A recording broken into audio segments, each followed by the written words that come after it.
Okay, welcome, Unlimited Wisdom family and members. Hi, Lisa Marie. Hi, Mary. Hi, Brian. Hi, Melody. Um, Hi, Faith. Deborah Bronner. Deborah Grady. Of course, Coach Bob. My lovely wife Terry, and the hostess with the most is Craig Jackman. Welcome everyone. And today's title, I get to show you guys a neat little picture here by Rockefeller, John D. Rockefeller. Don't be afraid to give up the good to go for the great. So I know a lot of people in life. Hi, Arlene. I thank you for jumping on here. Hi, Scott. And yeah, whenever I make a shift in life, you know what I mean. You guys know, I constantly listen to Washed by the Word, and the very last one, the second to the last one, is this stuff that always talks about you haven't even seen your best days yet. You haven't even seen the best of everything yet. You haven't even lived your best life yet. And one of the things that I always see is that there becomes this point where, people just took so much effort, time, and money, and they invested in something that they just will not let go of. And there's a thought that I have, which really, a number of little stories like this, but one of them is, a guy is hears this voice, and he feels it's God, right? He finds out later it is God. And he can't see, and it's like, just follow my voice, I got you. Just follow my voice, I got you. Just have faith, just follow my voice. And the next thing he knows, he falls off a cliff. And as soon as he falls off the cliff, he just puts his arms out like this and he catches a limb. And he can't see anything. And so he's got it around his arms like this, but slow but sure, his arms can't hold it. Now he's got his hands holding it, and he's like this. And he's doing everything. How many of you know people that, when things are bad, it's like you're willing to cut any deal with God. You know what I mean? It's like no one believes him, no one believes in him until they're in a bad situation. It's like, hey, God, if you're out there, you know what I mean? Uh, uh, um, Hang on one second, you guys. Um, okay. Yeah, so he's yelling out, listen, I will do what I'm supposed to, blah, blah, blah, blah, blah. It is pretty interesting that when life is not going the way you want to and you're in really desperate need, and people say they don't know what they should do and they don't know what they want. But when you're in a desperate situation and you think that God will answer your prayers, it is pretty interesting how you're pretty much in the ballpark. I promise I'll start giving more. I promise I'll start serving more. I promise I'll start praying more. It's like, yeah, I promise to go to church, whatever you would say, right? And and so he was doing all this stuff, but every time he did that, hi Sarah, thanks for jumping on, Scott, Dustin, is the very next voice that he would hear. And part of the story is always really powerful because you don't hear if you're continuing talking. If you're desperate and you're yelling and screaming and asking for help, it's impossible to hear until you're quiet, right? And every time he got quiet, he would hear God's voice, and the story would very simply say, let go, I got you. Let go, I got you. And he just wouldn't let go. And so finally, hi, Sandy, great to have you on here. So finally, hanging from this limb, he just cannot hang on anymore. He can't see, and he lets go. And as soon as he lets go, he falls less than 6 inches and touches the ground. So the cliff was only like a curb. Yeah, a curb. Have to be a little bigger than a curb. But how many of you have really, really, really been in dire situations and you just thought, man, there's just no way forward. But then you go back and look at your life and you sort of giggle and you laugh about it. It's like that whole concept of, the things that we worry about the most and the things that are the most, habilitating on us and really, really bad. And then we look back at them and we go, even some of the crazy awful stuff that's happened to me when I was a kid. And it is pretty interesting that I can look back and not only was I okay and I survived it, but I now look at it as a blessing. I really, really look at the things in my life that happened to me, good and bad, and go, man, whether you want to believe in a higher power or not, I just believe that God's favor was there. You know what I mean? That was totally, totally there. And when you're talking about hanging on this branch, I remember Bill, one of my mentors, he brought me in front of the room and he was talking about how do you move forward with your life and how do you make everything just really click really, really fast. And most people say all the time that they have heard or seen hints of where their future should be, and what you should be doing. And all of a sudden, it's like, yeah, but I just can't let go of the past, or I can't let go of the present. And so the way he did it, of course, this shows you that it was 37 years ago. We were like in a classroom setting, and, it was a dry erase board. And he had, a bunch of, what would you call erasers there, right? And so what he did is he handed me two dry erasers and I held them. And he says, you cannot slap your hands together. You got to hold them apart. And so I got two dry erasers in my hand. And he says, I want you to catch this marker. And in front of the room, it was small, like 20, 30 people. He throws me the the marker. So I drop the eraser to catch the marker. And a lot of people, if you watch a lot of people, and you ask them, here's a simple question, is you said, imagine them being a network marketer, imagine them being an affiliate marketer, or imagine them a person that I don't know what they're doing to make money or earn money, right? And they say, well, really simple is it's like, well, listen, if you're too afraid to let go of the good, you'll never experience the great. And that's when we really talk about we have a lot of faith, but that's when we realize that we don't. Because there's still a lot of things, because we put a lot of effort into it, and we put a lot of money into it, and we put a lot of time into it, that we can focus on new things. We just won't let go of the old thing. So why won't we let go of the old thing? Comfort, security, certainty. There's a lot of things that we all have.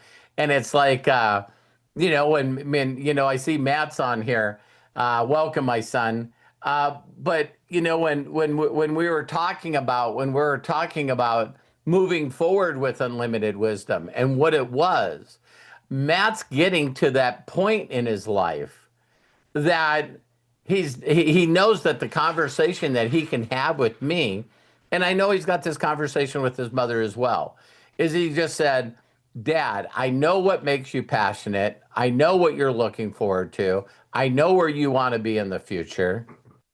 And this is what you got to do. And it's like, well, I've always taught personal development. You see what I mean? I've always done this. I've always done this kind of marketing. I've always posted social. If you would have told me even a month ago that I would be posting the kind of posts that I'm posting on my social media, I would have told you I don't see the reason to do it. Why would I want to post videos of me doing funny stuff? Are you guys getting this? because like I shared with you guys before, it's like my mentality is like personal development, coaching, positive, be positive. It's like, so someone says all of a sudden, well, go from that to just doing funny stuff. Just go from that to doing hilarious stuff. Hi, Jim. And so when Matt, reached out to me and he said, Dad, they're 100%. You should just build unlimited wisdom and just do it 100% based on faith building. Following the stuff that, yeah, entertainment, Coach Bob, just inspire people, just build a community. If everyone knows in the future that the people that are going to be making money and having freedom are going to be people building communities. I don't know if you guys are seeing this yet, but have you guys really, really noticed that when people figure out how to sell something on social media or sell something online, how many people are starting to see where people are just being phased out of that? It's like this whole concept of a business opportunity is a great, great idea until you got 20 or 30 things that people can choose to do. That's less effort, immediate income, and less of their time. Like, I know how long it takes to make money building a network marketing group. I know how hard it is building a customer base, a loyal, satisfied customer base. And so I think that if I was a young person, as a teenager or in my teens, would I try to convince people that if they were just consistent at making people feel good and they could get them to change the way they feel, that then they could get that person to actually purchase something or get in business with them? Or I can just, fill out an application online and get my Uber or my DoorDash deal, jump in my car, go pick up some meals through the apps and get paid, and I'm done for the day. How many of you guys are following me right now? It's like, because there's one thing that came to me that I think that all of you guys are going to really crack up about when you think about it. And there's one thing, we'll see if you guys can guess it, not putting you under pressure. In the last probably 10 years, there's something that I've been trying to get through to every person I've been connected to. One key mental thought pattern. One key thing that you have to change with your thinking, your paradigm, your perspective. This has to change for things to work for you. And to give you a hint, it's in the 6-phase meditation. So what would you say is the thing that I've been struggling, and it keeps getting worse and worse and worse and worse and worse? And believe it or not, it's not the obvious thing that you guys would think, like being worth it or being enough or forgive yourself. These are all great things. But here's something that I believe that people nowadays just don't have anymore. And it's long-term thinking. We used to talk about this thing 37 years ago when Bill would say, man, you get in a drive-up window for a fast food place, or you go into a fast food place, and people are so instant gratification. We were talking about this 37 freaking years ago. Where do you think people's instant gratification is today? That's why there's Uber. That's why there's DoorDash. That's why the microwave mentality. That's why. So Melody, and a lot of people, my son, my wife, Craig, a lot of you have been around me quite a bit. And it's like, if we don't find a way to get people to think 3 years from now, like in six-phase meditation, to emotionally imagine themselves and doing something or being somewhere or having something that them and their family love, if they don't have that long-term thinking, then there's no way they're going to make it through the little stuff. Right? So that's when you're going, oh, I put my video out there, it doesn't have any views. And now that it's got views, I didn't have anybody sign up and I didn't have anybody buy any products. So I didn't make any money. How do you stay in that mentality long enough to see it through?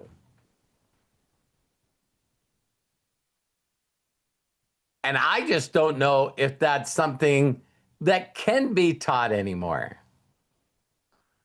because everything is instant gratification now. Are you guys following me? It's like, I don't want to wait a week for a show. I yeah, want to binge on it for hours. yeah, I would really, really, truly think that, people are looking at this. And so now imagine if you grew up, right? We become who we hang around, whether we like this or not. But now, if you grow up in an environment with a bunch of other people and you become who you hang around, and you don't even realize it, that everyone is instant gratification. So now all of a sudden they run into a 64-year-old guy like me, and they're like, listen, you got it. This stuff is long term. I mean, I believe that people today, you couldn't even get them to understand why they would want to build a garden, even if you gave them a garden. Think about creating a garden from scratch. And you just told people, well, the first thing we got to do is, we got to go get a tiller. Well, who's doing that? Can I hire someone to do that? Well, you could hire someone to do that, but they're not going to do it for free. Well, do I need to buy a tiller? Well, you could rent one. You know what I mean? And right away, I've done a lot of things with my sons, a lot of stuff. I mean, Terry's got a big, beautiful bathtub, giant bathtub in a bathroom, because when we bought this place, it didn't have a bathtub. So I turned the washroom into a bigger bathroom and then put the washroom downstairs and put all tile in it and put this big bathtub in it. And my sons helped me. Every step of the way, they helped me. And so they got a little bit of a thought about how to do things. And it's like, man, does it take this long? Does it take... But then, for the whole concept of not only grounding up the ground, but, maybe putting some compost and fertilizer in there and preparing the ground before you planted the garden. It's like, can you guys see? Hi, Corky. Thanks for jumping on.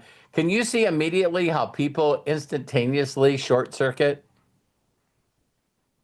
Now, here's when people didn't short circuit, when there wasn't any options. What is the option to this? There is none. Right? It's like, how do you get a degree? Well, nowadays, you can sit at home, get a degree from home. I think I shared this with you guys, but this is really hilarious. I had a guy call me and tell me, for a small donation of $30,000, that I could get a PhD, a real PhD. It's an honorary doctorate. So then I could run around and tell people, well, listen, you got to call me Dr. Hollis now. And it was I forget what country it is, but you guys already know where I'm coming from. If someone graduated from a medical school in the United States or graduated from a medical school in Ethiopia, it might be different. I'm not being mean, but You know what I mean? But it is pretty interesting. Terry and I was walking the other day, and it's like she was just giggling to herself about how much she just dislikes school. So for those of you that love school, but Terry was going, My mom made me, I just wanted to have my diploma sent to me. I don't care to walk across the stage. I don't need my name. None of that shit matters to me. She made me wear a dress. She made me go. I had to go up on stage and get my fucking diploma. I said, school is bullshit. They don't teach you fucking anything that you learn when you're an adult. I don't give a shit about Montana history, science. I mean, if you want to go into that shit, go to college. But most of the shit they teach, nothing for you when you're a fucking adult. so Terry's like, okay, so I had to remember some stuff that I had to well, and think about that. We're talking about, giving up the good to get the great. I don't think there's anyone here that looks at graduating with $100,000 in debt and not be able to get a job, and you still got to pay off that debt. Yeah. I mean, it's like, wow. And I was just sharing this with my youngest son, even though, yeah, he's not interested. But I know you guys have heard of what's the guy's name that does dirty jobs? Jim, Joe, Mike Rowe. Mike Rowe. Way off. Yeah. So now I've seen advertisements from him. And I'll give you guys just something quick. We already know this. This is not political, by the way. Please don't think it's a political statement. But, one of the things that the administration is doing now is why. I don't understand why we don't build anything in the United States anymore. And did you guys know that ships, just the word ships, that 100% of all ships at one time were made in the United States? Isn't that crazy? So everyone in the world bought ships from the United States. Up to 3 years ago, we don't make any ships. How does that happen? So China and Korea make them. South Korea. And so one of the initiatives that they wanted to do is start making, they went to the country, South Korea, and this was on 60 Minutes or 2020, I watched this, but they now have that company making ships in the United States again. Now, listen to this. They don't care who you are. If you can pass a few tests, they will pay you to go to school. They'll pay you to fly out there. They'll put you up. Your room and board and food and entertainment is free. And they'll teach you how to be a welder. And your start out pay is $85,000 a year as you're learning. If you make it through the course and become a certified welder, $240,000 a year. And you still get room, board, everything. And so, Mike Rowe was talking about virtually, electricians. He said that he got to see the data center that Elon Musk is creating. And so he said, I just could not believe how young these electricians are. And so he was walking up, and there's a company that goes through every place in the United States and looks for journeyman electricians. And they headhunt them and take them away from all the places. So these kids went to school, be electrician, then they became an apprentice. They went through their apprenticeship, and now they're journeymen. And there are electricians all over the United States that are making anywhere from $40,000 to $80,000 a year. And these recruiters go in, say, "Are you a journeyman?" And they go, "Yeah, we'll pay you $250,000." They can't get enough electricians to build these data centers. And so every one of the electricians he talked to was from a different state. All of them were from a different state other than Texas. And I'm just saying that there's just so many more options out there for people. But the concept of if someone I now I know some people, of course, that probably were trying to be recruited or headhunting, and they're like, no, I grew up here. I'm gonna stay here. How many people have friends and family that are still in the city that they grew up in, and they're not moving. They're not moving. But it then again just comes all the options. But the thing I wanted to focus on is are you afraid of giving up the good to get the great? So some of you right now are watching me make this shift. It was really simply just having a conversation with Matt. Matt goes, Dad, this is exactly where I know you should go. And I just said, okay. Now, I've been doing some of the stuff that I've been doing for 37 years. When I went over yesterday, how many videos and how much content that we create. You see that plaque behind Craig. It's like, I think we just went over 202,000 subscribers. The amount of, I think, 3,200 videos. A majority of our content probably has never even been put on YouTube. Now 203,000. Okay. And it's like when you got three people that are building content, being consistent. Now, here's what's crazy. You guys all know when I started building my YouTube channel. Here's a question that I have for all of you. Do you think my goal right now is to make a full-time income from YouTube?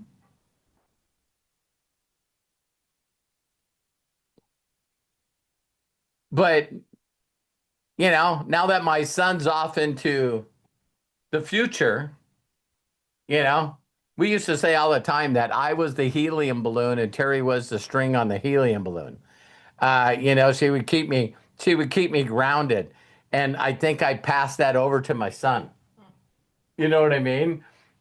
So, Matt, I don't even know if you know your camera's not working, but. Oh, really? How about now? Oh. She probably was going, why isn't she saying anything? Oh my God. No, I thought that too. I was like, Yeah. he must not be emoting enough. He just woke up from his nap, so Hi, Ezra. he's got the pediatrician here in a couple hours. So Yeah. Oh. Aww. He looks bummed out. He looks like he knows. yeah, he's very smart. Kid's very intelligent. Aww. He's got my forehead, so You guys are getting all geared up to take me someplace. It's like, isn't he just the cutest? but yeah, I'm so glad that I got to see him before we go. But that is simple as it is. Ask yourself very, very simple this question. Would you give up the good for the great? And what would make you go from good to great? It's scary. It is afraid. But some of you have done it. I think so. A lot of you guys I know have gone from what you used to do to what you're doing now. And I'm proud of you. Well, what if there's a gooder?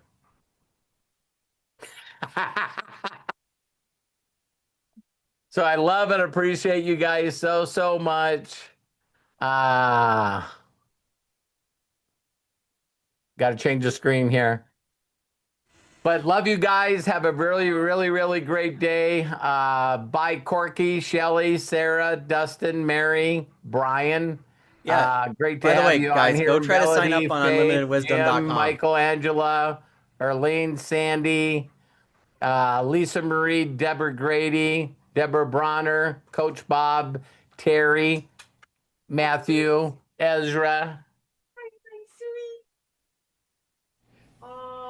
I was You want to gonna say, repeat that, Matt? Go ahead. Yeah. I'm at the point where I feel like Unlimited Wisdom is ready to start beta testing. So go to unlimitedwisdom.com and sign up. Every training is already back there. So, um, Thank you, every Matt.